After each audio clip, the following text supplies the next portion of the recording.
potential for greatness. I welcome Dr. Segun Showunmi. Great to have you. It's nice to be here. Proshare hard fact. Let's go. Yes. Welcome. And our team of discussants, quite rich team for this program. Mr. Olufemi Awoyemi, MNI, the founder of Proshare. Great to have you on the program. Thank you. And, of course, Mr. Teslim Shitta-Bey, Director of Research, Proshare. Nice to have you. Yes. Before we begin this conversation, we would like to inform all our viewers that Proshare does not promote or support defamatory or disparaging remarks by our guests. Any statement made here is solely the view of the guest and not Proshare's opinion. Thank you. And I'll begin by asking you, Dr. Showunmi, with 25 years of I just call me Segun Showunmi. Okay, that's what you like. Wow. All right then. Okay, so Segun Showunmi. Thank you. Let's begin by asking you, 25 years of democratic rule in Nigeria, unprecedented, but we have witnessed a fundamental challenge in building consensus, in achieving a stable political economic system that creates inclusivity for all citizens. I'd like to get your opening thoughts on this. You're packed in so much in there, but I think that what I would say is every nation must first of all agree certain fundamentals. What type of country do they want to be?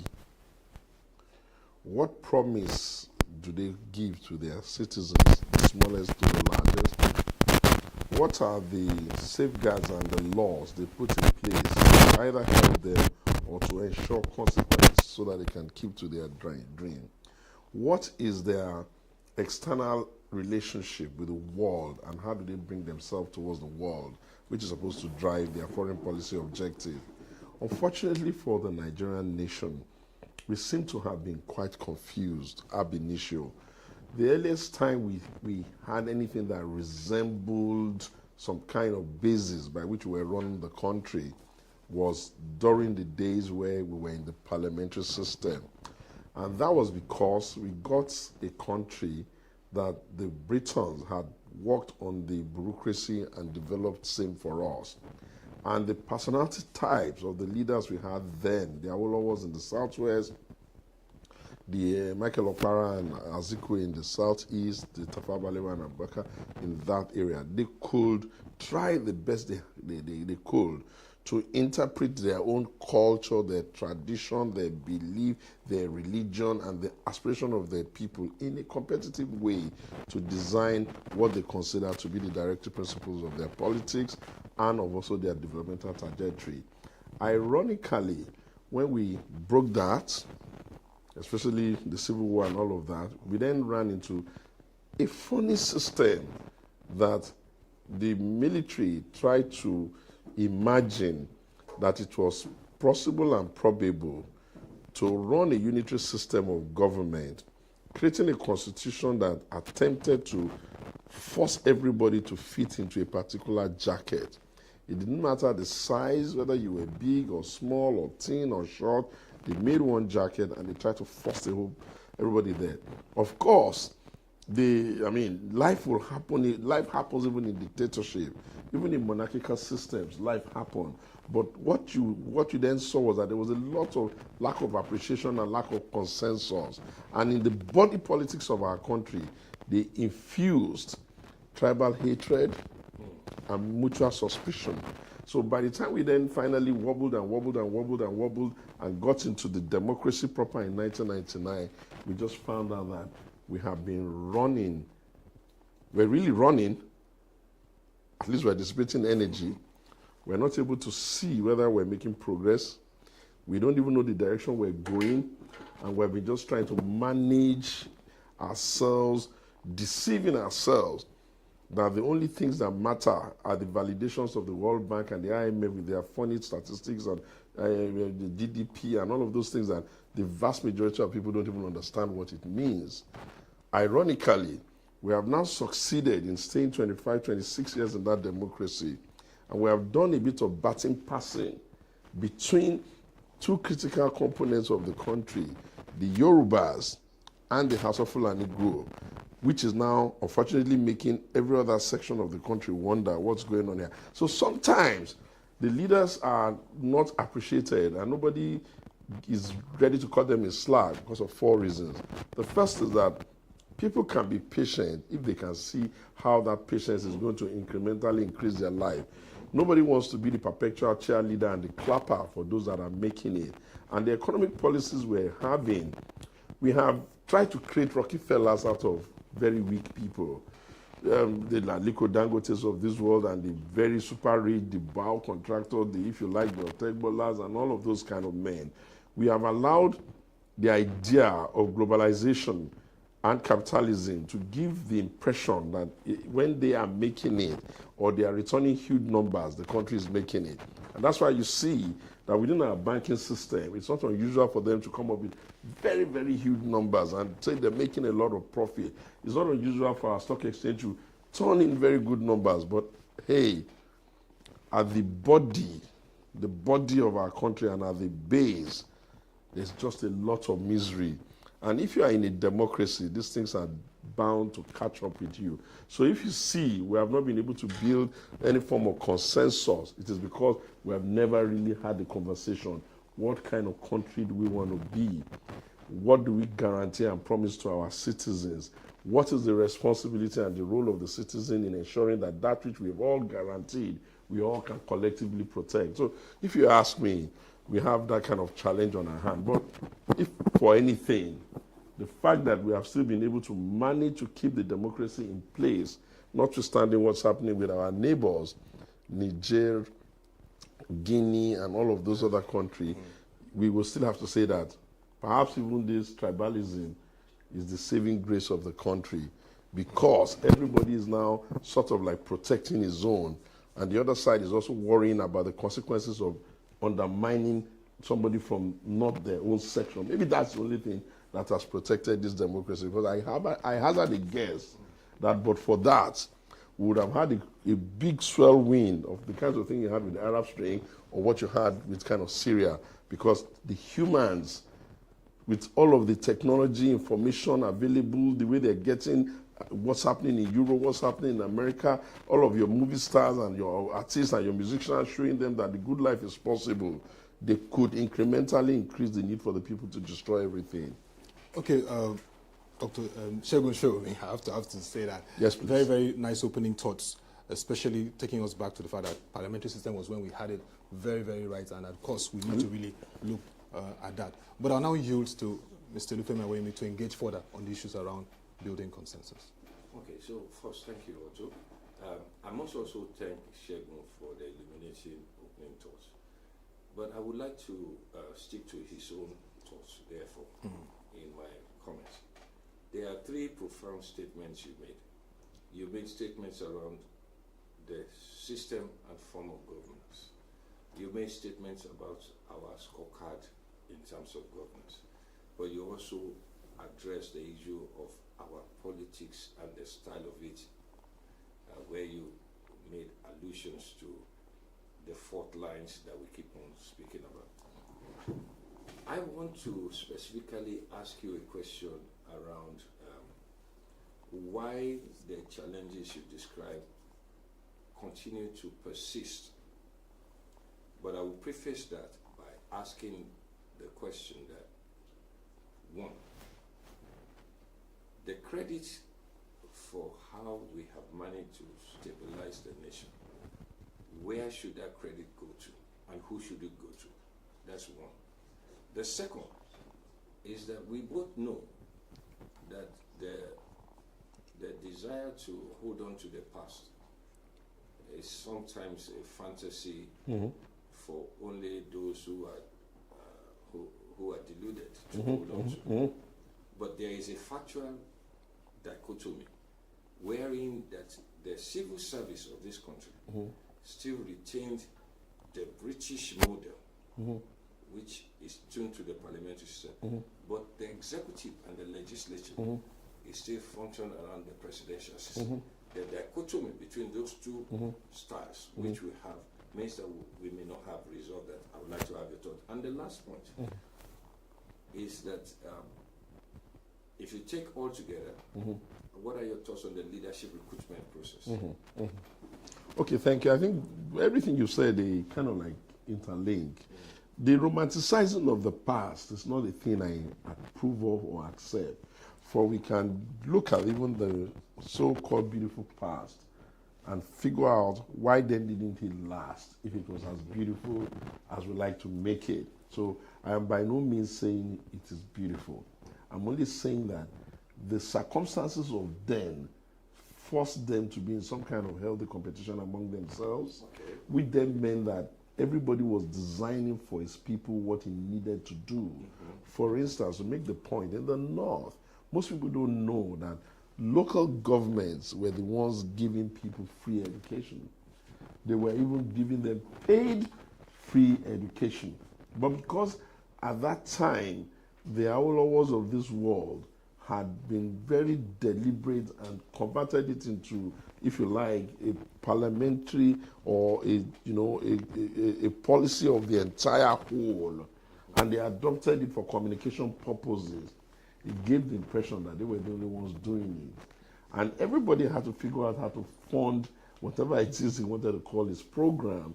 So for each, they had to go back to their agri or whatever creative things they could do. And because they felt they were in some kind of competition, it's like two football teams going to play. If you're Arsenal and Manchester United or whatever you like, the fans are expectant on behalf of their team. And when the match is over, everybody sees how far and how well. So that was what I meant there. I didn't mean that great men or infallible men designed it, because if they had been, it would have survived. So that's that. Then on terms of why is it that we've survived or the country has survived? You know, within the DNA of man is that we are a continuous representation of our past and where we're coming from, just in the same form where people who say evolution takes place. Even at the level of Homo intelligence, evolution has also taken place to give them the kinds of skills that allows them for adaptability, for resilience, and for forbearing. A people who had to deal with slave trade, who passed on the gene and dealt with colonization, who passed on the gene and dealt with military rule, will definitely have created some kind of adaptability through their people, because the language by which they speak to their children will be a reflection of the pains they've gone through and the hope they have in the future. That's why you find that luckily you're a Yoruba man, I'm a Yoruba man, you have people say, remember the child of who you are, not your amenity one she. And so those kinds of things on different levels in every of our culture had created some ability to persevere. One. The second thing is that from even the beginning of this state that we call Nigeria, this country, there has never been a promise of an illusion that government will feed you. So it has created a nation of hustlers, people who understand, people who understand that they got to make their own bread. People in other climes like England and America and all of those other countries who have internalized the concept that government must feed you. You must get a certain amount of money, you must get your health taken care of, you must get all of those things. It's a lot more difficult for them to cope with the kinds of pressure. But here, what did they ever promise your dad or your grandparents? And they figured out a way to survive without begging. What did they ever promise you? So in all of that, internal resilience is built. And because of the tribal suspicion, you are not able to have a consensus of opinion on what is bad. That's why you are able to see, without casting them down unnecessarily, the 8 years of Buhari, which is now generally being, fingered as the reason for all our fiscal default lines and all our monetary mismanagement, means and ways and all of that. Nobody could push them too hard, because the people who would have ordinarily wanted to do that may run the risk that they are pushing them too hard only because of their tribe. And the owners of those tribes would also generally want to give the protection and the succor. And you can see it even still happening now, because it is almost bordering on idiocy. If a government of Bola Tinubu has not even done 2 years, and the noise is so much, and that's simply because those who will complain, they were muted when they should have complained the last time out.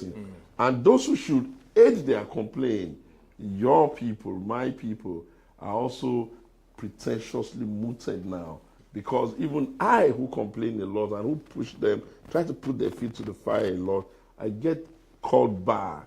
Oh, are you going to destroy your own? Is it so? This thing, as crazy as it is, has also helped us in keeping the stability, because who's going to be responsible for leading us down the line of another civil war? Perhaps if those who wanted to do the coup at that time had not been people from another tribe supposedly injuring leaders of another tribe, perhaps it would have just been a bloody coup and nothing else would have happened. There would have been no retaliation. That's in our history. Then you talked about the recruitment.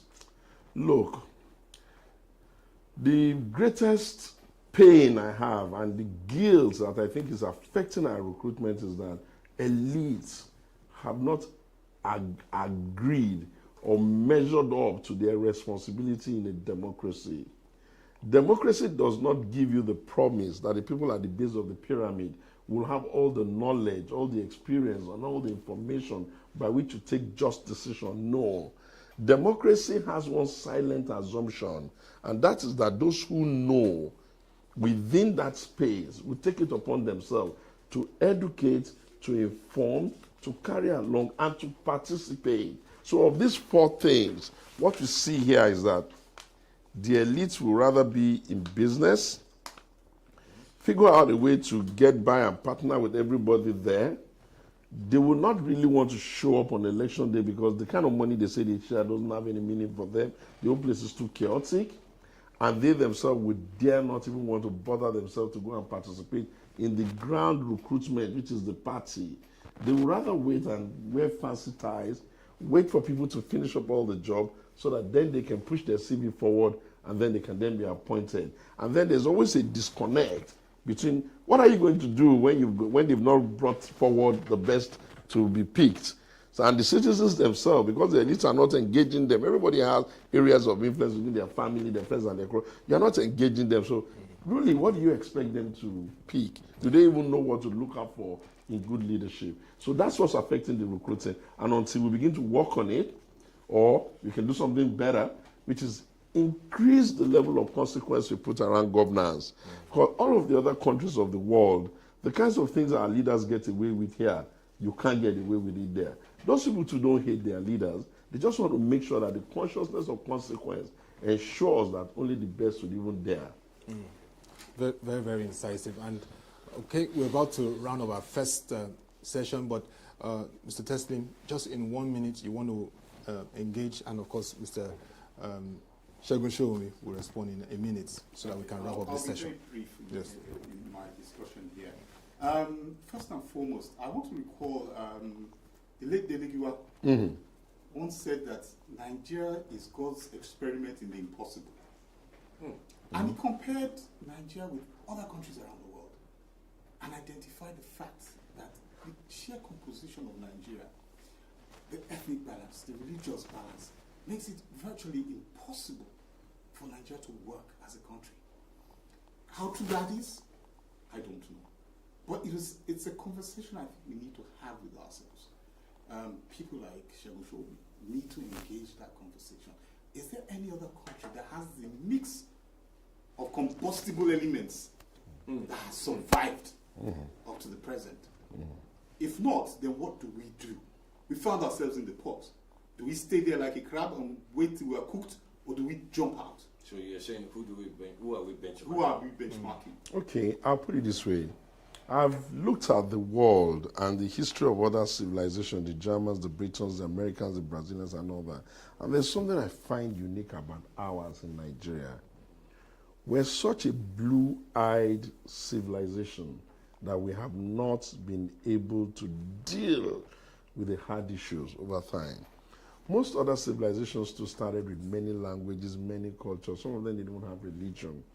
But they did a process of putting the feet down, ramming themselves in, sometimes even being brutal in their dictatorship to wedge together one people. But in our own case, maybe that's why Africa did not colonize the world, because we are an emotionally blue-eyed people. were the people who, when you're beating your child for doing the wrongdoing, someone is going to be telling you it's too much. Exactly. So, but all the others too, they didn't waste their dictatorship. We have wasted ours. Because if our dictatorship had tried to answer some of these questions and had tried to force some of this direction and had insisted that it is against the law here for you to ethnically profile people or pigeonhole them, or certain type of conversations are not allowed here, and people had been punished, or we had even banished even witchcraft and rumor. Imagine what the Britons had to do. Imagine what the Americans had to do. Imagine what the Germans had to do. The whole country called America was founded because people were not going to tolerate the nonsense that was going on in Europe. The European monarchs would not have heresy, and they were going to punish it by death or whatever means. And those who wanted to think differently had to go look for somewhere else. The problem with the Africans is that we're such a blue-eyed civilization. We have no capacity to be straight in the real sense, and we don't have the ability, and because we've never been that way, we are almost like a laissez-faire country where everybody just gets by. We potty over everything. Things that are not supposed to be acceptable are accepted. Things that are not supposed to be tolerable are tolerated. I mean, come on. Look at the hypocrisy here. We are a people, we're in the Southwest now. We are a people where our children are going all over the world, becoming leaders of civilizations that don't even have their color of skin. We have Kemi there. We have the one in America. We have the one in Canada. We have males all over the place. Is it not an irony that we're also the same people in Nigeria who insist that we must change the names of street from Igbos to Yoruba because we still feel threatened by immigration and assimilation? Now, you then want to ask, if you are not able to accept someone who has the same color of skin, same color of eyes, and same hair as you, and yet your people are accepted to even lead people who are dramatically different from them, that would tell you where the challenge is. But I'm believing that if we stick with democracy and we all continue to increase our engagement of it, not in a quarrelsome and argumentative way, but in a manner where we espouse the conversation and we do the reorientation, we may begin to create the best to lead the rest. For truly, shall civilization, if the African civilization was static, we would have been extinct like Homo sapiens. Because there is nothing we have invented, there's nothing we've created that could have helped us to fight. All we have done is what can help us to enjoy music, food, drama, literature, art, and all that. We were not. I mean, you ask, why should anybody come into your land and come and start carrying you to their own land, and you had one or two things you could do about it, but you didn't? It's a question of how the civilization. Well, you know, we're a people who believe in God. Whatever name you call it, let's just accept. Some call it Allah, some call it Olodumare, whatever name you call it. We're people who believe in time and destiny and the impact of how little, infinitely small you are in the tapestry of life. And I think that for that, you will see that those are the kinds of things that has been bedeviling us. But hey, we're not doing too badly. We can do the research and say, how many kilometers of road did we have in 1999? How many do we have now? How many schools did we have in 1999? How many do we have now? How many television stations do we even have then? How many do we have now? So we've been having some growth. Yeah. Come back to that. We've been having, Yes, I like this. No, proceed. He was talking about the whole issue of how the country has evolved and all that. But you know, one very important thing is having national ideology that drives the country, the philosophy. So I would like to anchor that. Okay, so I would love for him to answer, but he has raised one of the few things I find interesting about talking to intelligent men is that in my job, I have the privilege of sitting down with people on all sides. And this issue of ideology becomes a very, very, what I call rather hushed conversation. This can also be a topic for a separate conversation entirely, because you can say what are the ideologies of the political parties, but then the rather question is what is the fundamental ideology of Nigeria. And as an MNI, I should know better. So what is Nigeria? Who is Nigeria? And what does it represent? It has been a question that we have different versions of it. But I want to first of all piggyback on what you said concerning your benchmark or nationhood. America did not become a nation until it was able to resolve its economics in terms of its infrastructure. The states were, you know the journey, but until the rail network came and connected goods and services. I'll even help you when you pass the mic. That is that. And then it was also about the market, but it was also about the rules around federalism. In my own assessment, from all I've done, is that those are the three principal things I could fix it. Redialu, or the changing world order, also had a better interpretation of it. Now, if you take a look at that and you, to the question where you said, what have we created? We created a number of things, but we do not own all of it. And it goes to the fact that it is not an error that you find that countries who are doing so well have intellectual property rights. We don't have patents and intellectual property rights for our creative sector, for our tech sector, and for our services sector. If you don't put it all together, how do you approach the question of ideology and how governance is structured? Piggybacking from where we started from. Yeah. Femi, thank you very much. What I will add to what you were trying to say is that most people don't know that it was the advent of oil that created, that's what America is today. Yeah, bringing you there. It was the advent of oil that created the need for them to put more investment in rail and put infrastructure and all that. So the fact of the matter is that that same commodity that was in their land under the ground was here. There was no reason why they had to be the one looking for it and not us. All they wanted to do at the beginning was to light their lamps. Kerosene was what they were searching for. And we were also in darkness here. Why didn't we think we needed kerosene? But we didn't have to look for kerosene. We had palm oil. Now, by the time Thomas Watt, Edison Watt had done the electric bulb, they didn't need as much kerosene anymore. So they had to figure out what else they were going to do. Gas.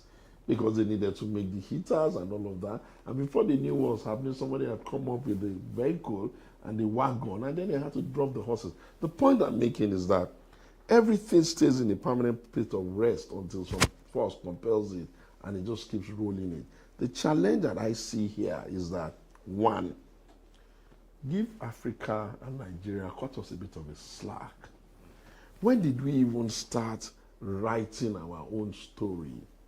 When did we start even taking in the right type of education that can bring an Awoyemi, a Showunmi, and all of us here to be talking about things that was completely alien to our grandparents?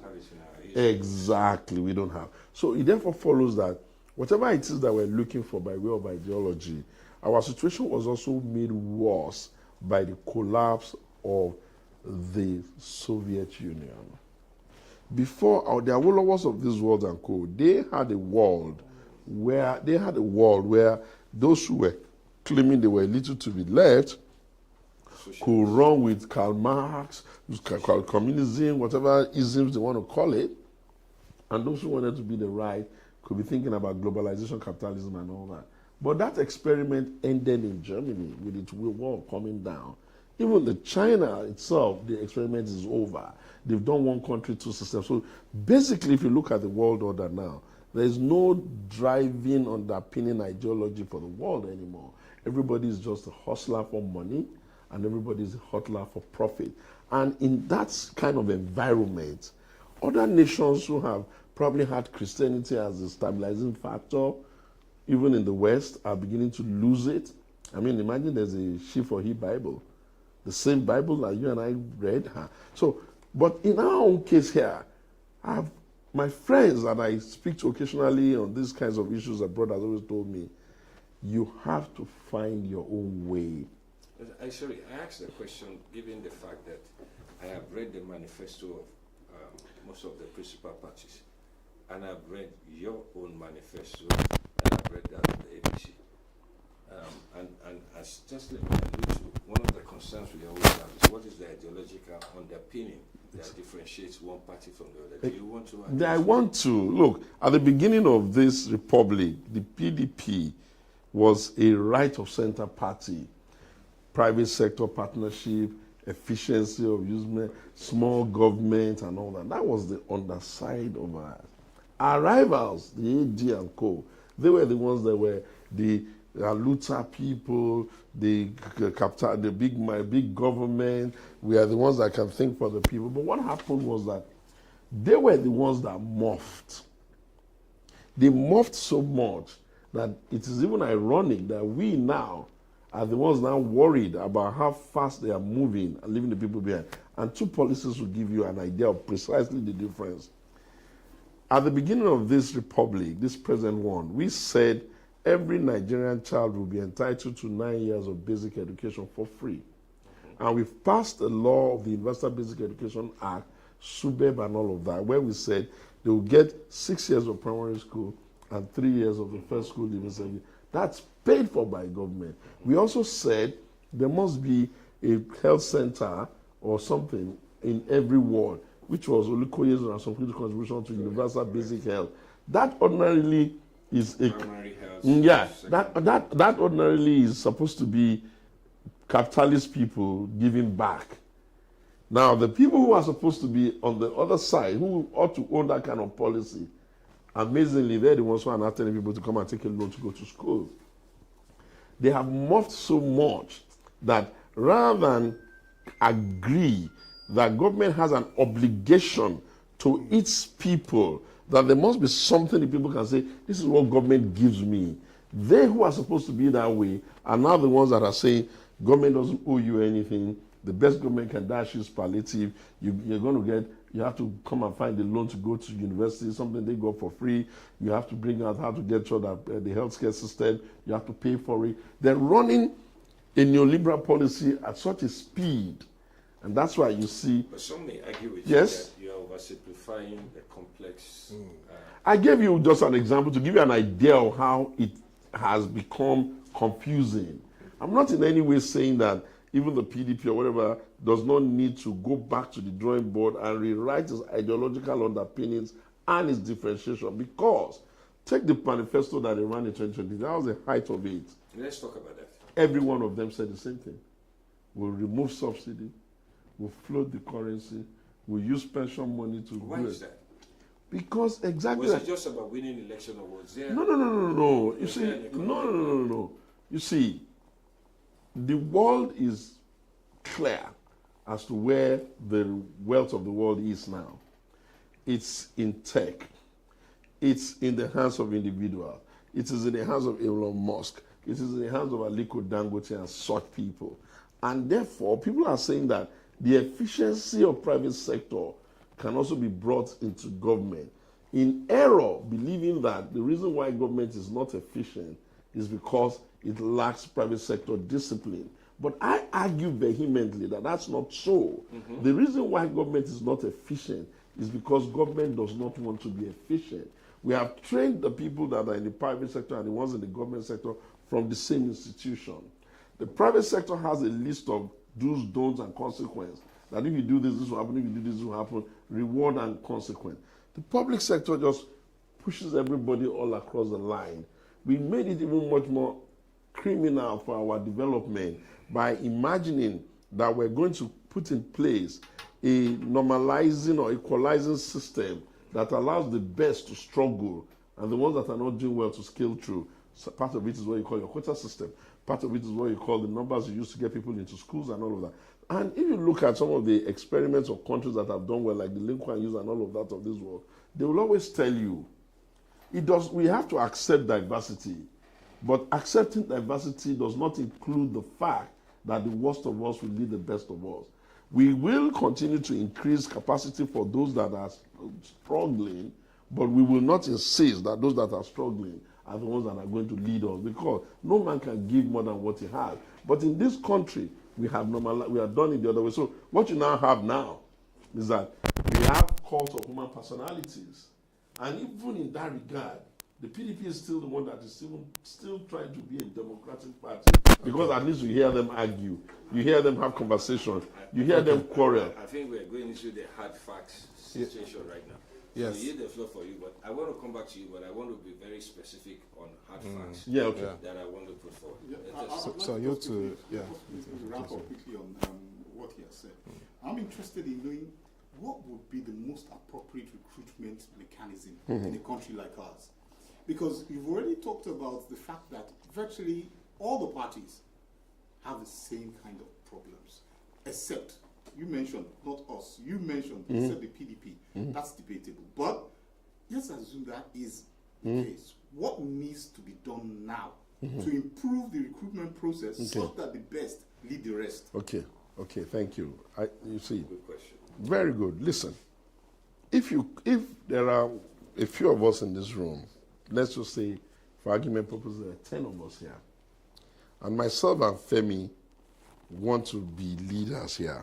So there are about 8 or 7 of you that have to take a decision on who's going to lead. That conversation will be noisy if it is democracy. If he feels cheated, he'll go to court, he will argue, he will scream. That's democracy. The other side, nobody would even ask for an opinion.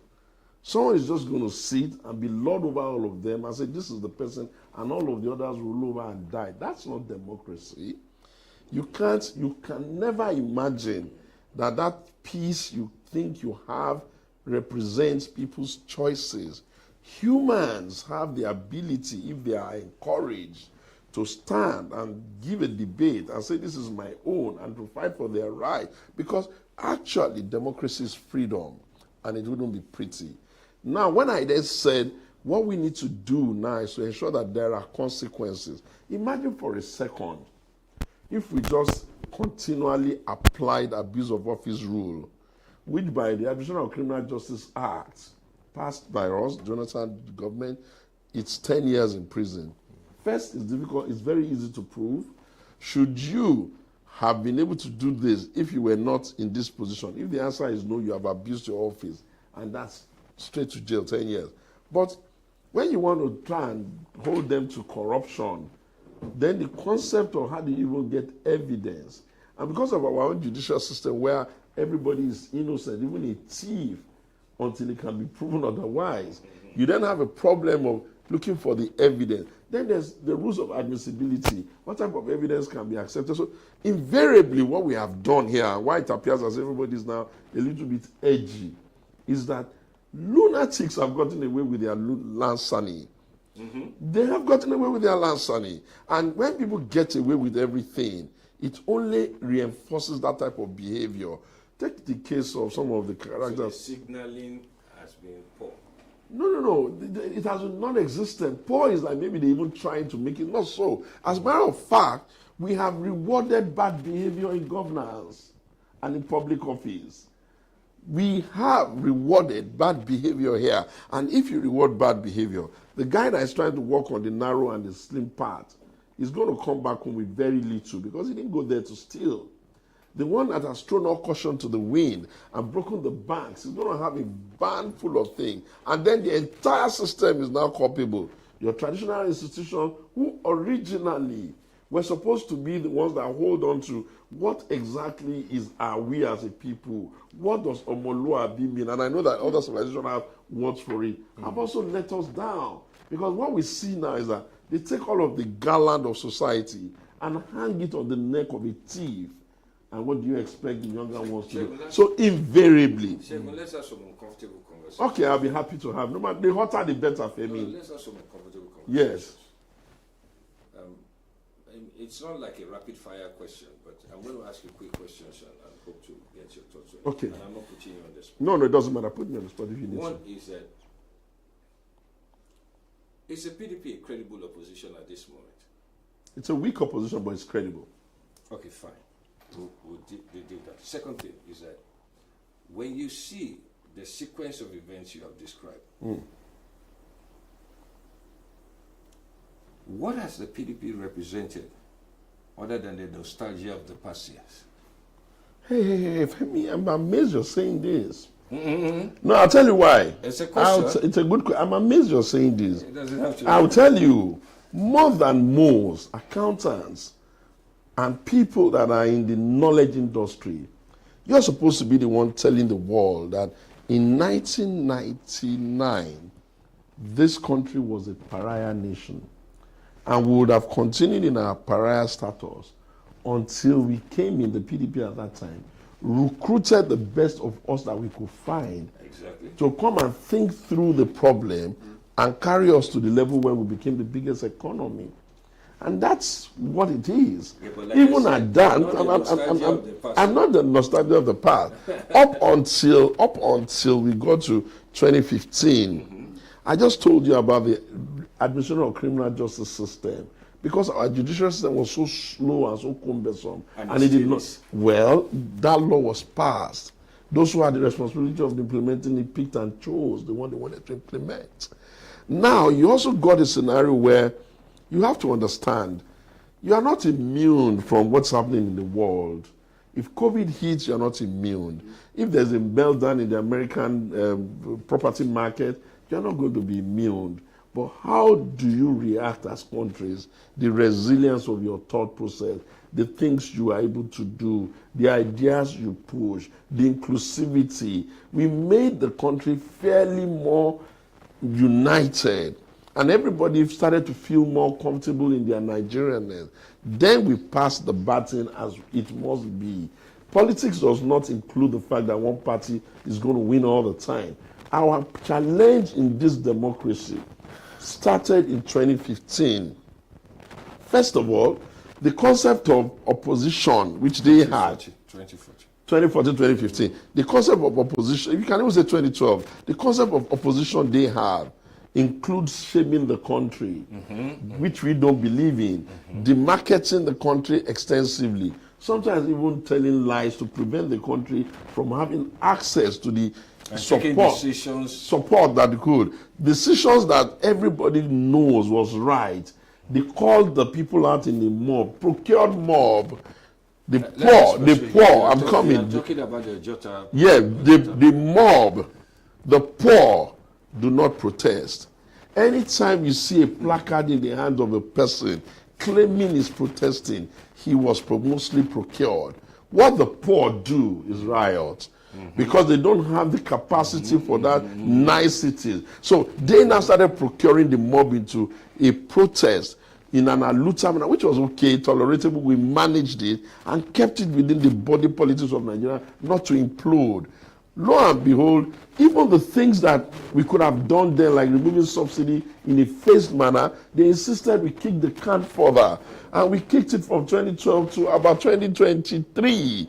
And now, you can't be deceiving yourself and say you're running the country. You can assume you have the money to buy fuel, give it to your neighbors, give it to everybody, burn it up, get more loans. After some time, if you are coming short on your repayment, you will not even have the opportunity to get the kinds of loan you want. Right now, with due respect and in credit to the president now, you are getting, your bonds are doing well, you are even opening more access for you, companies are coming in. I'm not the type of human being who doesn't see good in the system, but I see good when I see good. Excellent. I always put the feet to the fire just so that we can get the better for it. And at the end of the day, Femi, at the end of the day, the truth of the matter is that we have now gotten to a point now why I created the conversation called the alternative. Because I have seen that the Messiah idea of one individual carrying the whole nation across the line is already failing. And now every person must now begin to ask questions and ask themselves, what can we do differently? How do we do it differently? And that is what the alternative is about. I'm sorry, I'm going to go back to Segun here. Okay, that's fine. I think the concept of the alternative, just a moment before I lose my thought. Yes. The concept of the alternative is exactly where I stand on. It is in contextualizing and compartmentalizing what the concept of alternative actually means. An alternative does not mean this environment. No. Is that how do we therefore, to piggyback on two statements you made here, I'm not taking on anything you've said elsewhere. Yeah. Here, you spoke about the system of governance, which means that for you to have a government there is an inherent principle that there is also an opposition that puts that government, or makes that government accountable. Exactly. The form of government that makes it very accountable that we have seen examples both in the parliamentary and the presidential system, but we don't have it in Nigeria. Why? Because you then see a situation where you have cross-carpeting.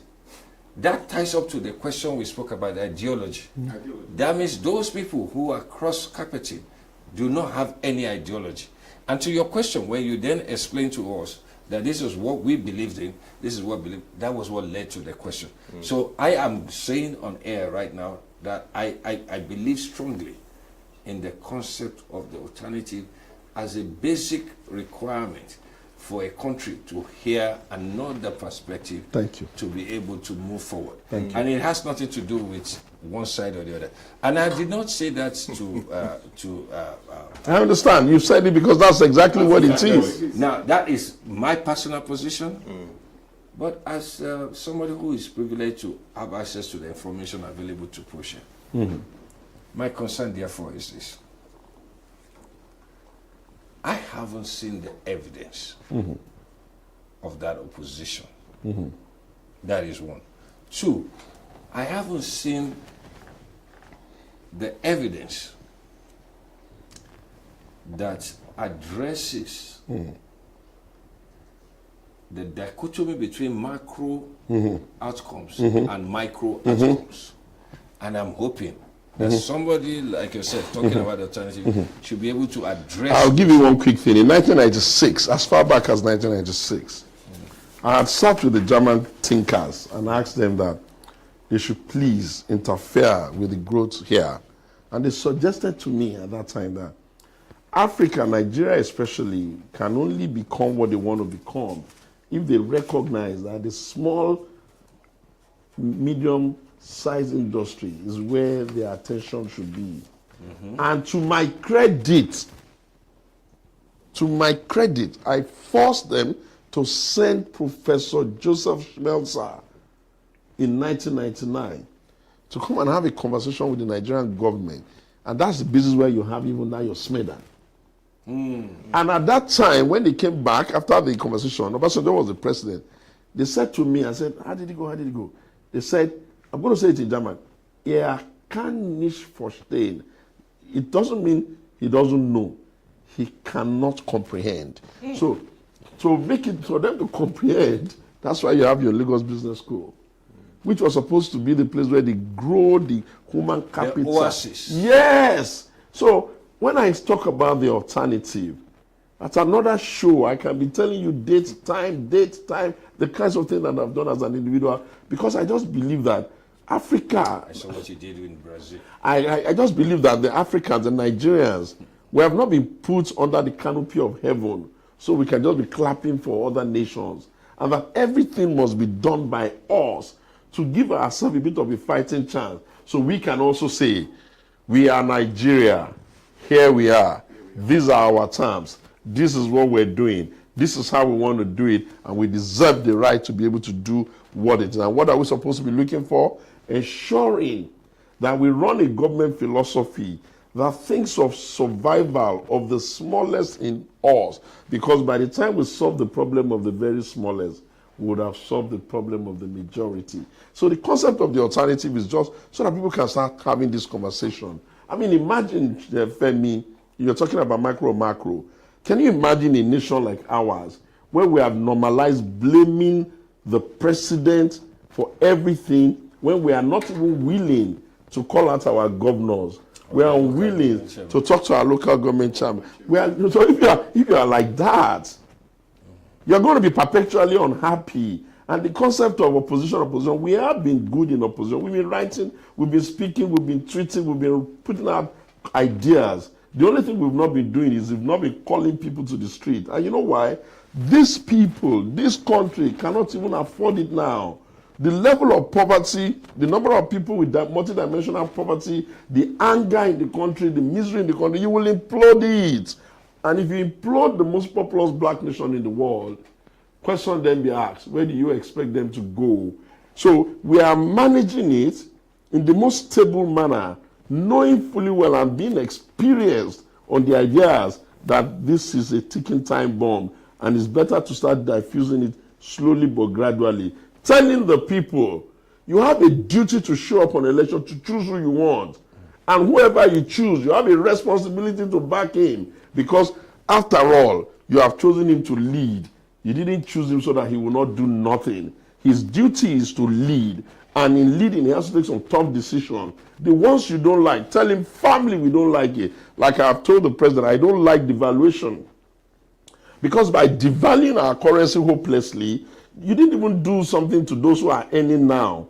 You messed up those who have a savings, the pensioner and everybody that are saved. So that's a problem for me. You can't just wake up in the morning and bring my 100 million naira, which was maybe about $100 million just figuratively, to the next day in the morning, my 100 million naira is just about $50,000. So you change the naira from being a store of value. That's the same thing. You just devalued us into poverty. I've also said to him, I do not accept. And I see what he's trying to do. He wants to make the books blue from being read. But the question is, I do not accept that any... Yes, I do not accept that the leader should make the blue book before he punishes those who dragged us into the misery of red. So what I see is that he has taken the burden, he has passed it to the citizen without a commensurate punishment to those who got us there. Who were those that did the arbitrage? You weren't giving everybody in Nigeria central bank money. Those who you gave, the paper trail is there. Why are you not punishing them? Who were those that got allocation to go and bring in fuel? You didn't give it to all of us. Why are you not punishing them? Who were those that were abusing the ways and means? A secret, almost like a covert activity to keep government afloat. You guys turned it into your banks. You were just doing whatever. You haven't punished them. You are holding on to the CBN governor alone, pretending as if people were the ones collecting these resources and this money. And how did Nigeria as a nation accept the idea that a too big to fail project, which is the Dangote refinery, which was funded with a lot of loan and a lot of governmental support, will not be telling us in critical times the value is going to add to the Nigerian nation? Hey, we're not going to have a Rockefeller here because this country is not going to allow the poor to become the pawns that the rich are feeding on. And if we have our way and we have our opportunity, a day comes where we're going to press the default button and people are going to have to pay for the things they've done to this country. As we round up in terms of this session, I didn't know we were wrapping up. yes. But of course, you have in just 1 minute, if you can. Okay. Proshare believes in the whole of government approach. Yeah. Okay. You just want to talk okay. about government. That's a very big topic. Now, how do you do a whole of government approach? First of all, you have to identify the publics in your environment. And the publics in your environment includes the rabble-rouser, the non-organized private sector, the uninformed people, your traditional rulers, your governors, and the whole of the spectrum. If you had been running the right type of democracy, that whole of government approach was supposed to be hard on two sides. One, from the executive, the way they drill down and take opinion from the people, and from your legislators, who are supposed to be the carrier of the hope, the intention, and the wishes of their own people. How did we become this? That we have legislators who are not even excited just to do the devil's alternative in an argument in Senate or in the Rep. Even if they're going to be shut down, the concept of the devil's alternative, which is the guy that is arguing from the other side, is supposed to deepen the conversation and ensure that even that which government says it wants to do, it can be challenged on it and they can do it well and they can rethink it and they can... Look at what's going on with the tax thing. We have become an embarrassment to ourselves. The government has put up a tax policy. Normal parliamentary procedure. First reading, second reading. Then they are going to go and do focus groups, town halls, what they call, there's a word I'm looking for, there's a parliamentary word I'm looking for, which is where they ask people to come and... Public hearing, Femi. And they've not even... And what do you have? We're having a North is angry. Over what? Over what? So It's supposed to be matters. that is a matter that's supposed to be parliamentary conversation, and you expect And we all watch. yes, and you see expect the governors, whether north, south, or wherever, who have accountant make general informed to argument. make very informed conversation. But look at us, we have become a We have mess. reduced it into. No. Reduce it is putting the mind. We have become a mess. Our forebearers, the Awolowos of this world, the Ransom Kutis of this world, all of those great men, the Tafa Balewa, the Azikiwes, the Okadigbo, and all of that, they would look and say, oh, did they learn nothing? Was our life a waste? And if the life of this generation of leaders is going to be a waste, I insist that, Femi, our lives must mean something. If not for us, for those coming after us. It's been a pleasure being around you guys. Very good pleasure. Don't wrap it up. I'm begging you. I'm using executive. Yes. That's he wants to talk. Okay. Yeah, I'm really excited about what you have just said. The whole of government is a major issue for us in Proshare. A much major issue. Femi has really done a lot, to inspire us to think along those lines. Yeah. Of not looking at silos. You have described the challenge. What's the solution? Good. I wish it was just one thing. No. Before you answer, so I can ask one question. Yeah. So the concept of the whole of government was something that somebody like Frank Nweke Jr. Made a major presentation. I would make an attempt to share with you. He also spoke about the whole of society as an addendum to the whole of government approach, trying to demarcate how government functions, how source of a society is a larger picture. But then, in resolving that, as you answer Teslim's question, can you also answer one of my own questions? Which is? Why is it that those who seem to know what should be done, as we have seen in government, that when they get to government, they are not able to understand or able to deliver as discussed? God bless you for this question, Femi. You see, this question has bothered me too. And my hunch is that, one, we have not created political parties that can own the manifesto of their government. So that instead of the political parties to have manifestos that their elected representatives have to live by, walk by, and try to know, we have weakened the political parties to such, and Obasanjo is responsible for that nonsense. The reason being that you come and say you want to be a governor, and a political party gives you the ticket, you are going to lobby another before they give you. You get the ticket, and they work so hard to get you elected. People running, dancing, doing whatever. And 5 minutes after you become the governor or the president, you are the leader of people that you met in the party. That type of thinking was what eroded political parties from having the strength of character, the grit, and the capability to hold the people together. And then when you shoot them into parliament, people like Atiku and Co have themselves to blame for here. There is enough rumor that the amount of monies that they now started taking into parliament to force parliament to toe the line of government has now become criminally dangerous. And because we have been, I don't understand how we ended up with a concept where parliamentarians are having constituency projects. That's purely an executive. I have a problem with that. That's purely an executive responsibility. Now, in the business of shopping for executive projects, constituency projects, parliamentarians have now become just worse than lobbyists who are running after government so that they can put projects in their place, and in the process, they are losing their ability to carry the wish of and aspiration of their people and bring it forward.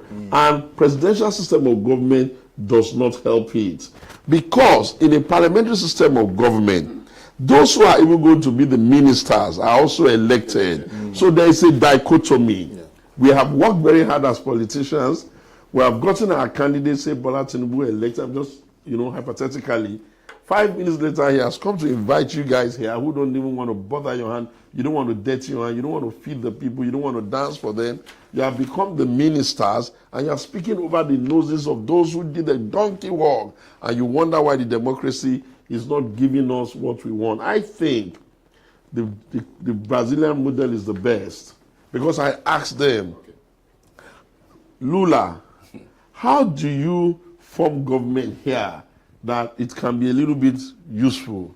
You know what he told me? He said, well, before we go into an election, we will already determine what we call grade A and grade B agencies and ministries. And then we will tell the zones, don't worry, if assuming without considering that, maybe we'll say Agric is a zone A, we'll say the place that gives us the largest votes, it is their duty to produce Agric minister. And that you, the politicians, you can produce one of you provided is qualified, or you can find the qualified person that will put. So ab initio. So there's a secondary. Ab initio. Everybody already knows they are going to the poll to bring out the numbers because they are trying to get the position that they want. But when the monkey is doing so much work and the baboon is eating, you lose the ability to people to be emotionally connected even with the government they've battered. And that's why you see that we have always been changing government here only by political implosion. If they did not implode the PDP in 2014, 2015, probably we will not be out of government. And if this APC is not damn careful, they will implode the government around Bola Ahmed Tinubu, their president. And of course, they will have themselves to blame because they're going to lose believing that it's one man that is the problem without understanding that it's a systemic issue that we need to re-engage. The citizens, the leaders, the politicians. Why should a political party not be able to say, these are the policies we have? Now, why should everybody not know? Why should a country like Brazil have about maybe 80-something million registered voters and 80-something million people vote? Why should the ruling party who is going to win get 43 million votes and the opposition get 40 million and there will be no argument? Why should it be so? Okay, yeah, because then they do, what do you call it, how to form government. The problem is that everybody understands what they are saying. So we practice a winner takes all. No, we're practicing chaos. That's why the president could say, I spent my money and whatever, because really that is reality. The parties hardly do anything to contribute to the aspiration of it. I tried to be governor, remember that? You have to do everything by yourself. You will be damn lucky to even find party members who will understand what their roles and responsibilities are, even on the day of the vote, relative to even being agents. You have to work so hard. And that's what I've been saying to the PDP, guys, listen, you can't be normalizing a 27-year-old political party, fumbling after 27 years. You may have been good in the past. You need to go back to the drawing board and reinvent yourself. If it was a private sector company, wouldn't they bring in consultants to look at them? And we're thinking of rebranding. We're rebranding and all that. Now we're 27 and we still have the temerity in a country like Nigeria where women are leading banks to say that the only party position we have for a woman is woman leader. Like, seriously? And it's not their fault. If you tell them, oh, you have to bring women, everybody will now say in their own area they will bring a man. So we need to do a lot of re-education, reorientation, retraining, real inspiring. If people like Awolowo and Azikwe, who had majorly uneducated people as their constituents, could inspire them to do so much, how hard is it for us who have Twitter, Facebook, communication gadgets, and many of Olufemi Awoyemi who can be helping us to say, this is the right way, this is not right. You know why? Because sometimes you need people that are outside the system to give you a clinical review and do what you call a surgical operation on your processes and your platforms and tell you this is what needs to change. Everybody cannot be an expert in what they don't know. One of the greatest problems that consultants from all over the world tell me about Nigeria, they call me Anthony anyway. They say, Anthony, the problem with your country, because I talk Nigeria everywhere I go, the problem with your country is that your country, everybody is an expert in what they don't even know. They're the ones who bring an expert to the table and then they start arguing with the expert and start putting us sort of, then. There's a lot of changing that needs to happen. There's a lot of changing. But I've enjoyed myself here. We should do it more often, Femi. Yes, Proshare, have fun. We should do it more often. We should do it more often. Definitely. It's a pleasure to be here. I'm sorry. The problem with Segun is that I'd forgotten that we were on TV. Because I just want to go on. Your passion is quite infectious. I thank you very much. Infectious. I think the big lesson is that this year has been shown that alternatives are happening in other countries, in the US, in UK, and even just today we saw what's happening in Germany. A lot of confidence in the Chancellor Olaf Scholz. So if we have viable alternatives, credible opposition, it puts the government on spot to do what they have to do. And of course, with what Proshare has been doing, research and analysis, providing those insights are very critical at this time. So thank you so much. Thank you for having me. Mr. Segun Showunmi, for the time. It's Thank very you. interesting. Thank you. I've enjoyed myself. Very interesting. I like it. Was that his last word? No, I mean, Was that his last word? interesting. And I must say I'm grateful to have you. I don't do this often, but I think I'm inspired to continue to do this because I think I would even love a session where I can have our conversations recorded for posterity. Because I like to ask questions around the communications cacophony that we find. There are so much, There's too many things. There's too many things. There's too many things. But one thing is that it's not too often that you find a situation whereby people actually give regard to either colleagues, friends, or associates, or individuals who are doing so much to build the country. And I think it is on that level, I say, as the founder of Proshare, it is an extreme joy to have you here.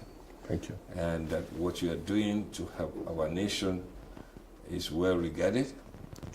And we will continue to hold your own feet to the fire as well. Please. And most importantly, we would also offer support so that the conversation can continue. My colleague and co-director, Teslim Shitta-Bey, has taken time to follow you and continues to do so. And he also has been trying to put something together around your thoughts in a way that it can be well positioned and documented for people. Thank you. I am very privileged to be here to have the conversation with you. Thank you very much, Mr. Showunmi.